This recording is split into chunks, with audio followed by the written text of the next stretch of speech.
કથા સાંભળવા જાઉં? એનો ઘરવાળો કે જાને ભાઈ, હા જુદી નિરાય બેન ગયા. આજે કથા સાંભળીને આવ્યા ને એટલે એના ઘરવાળાએ કીધું કે કથા સાંભળવા ગઈ હતી કે હા, કે બાપુ હું વાંચતા હતા.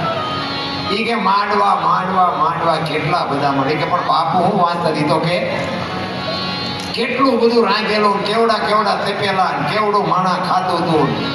ઈ કે પણ બાપુ હું વાંચતા હતા? ઈ તો કે હું ઈ તને પૂછું.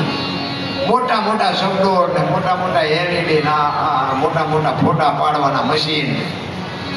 ઈ કે પણ હું તને એ પૂછું છું વક્તા શું કહેતા હતા એમાંથી તું કંઈક તો કે મને. ઈ કે એટલા બધા માણસ થોડું સાંભળે. નકરી બહાર બહાર જ રખડી, બાપુ કથામાં જઈ જ નહોતી. શું વક્તા વાંચે કોને ખબર હોય. એમાં આપણે જે બહાર બહાર રખડતા હોય એવું નથી લાગતું.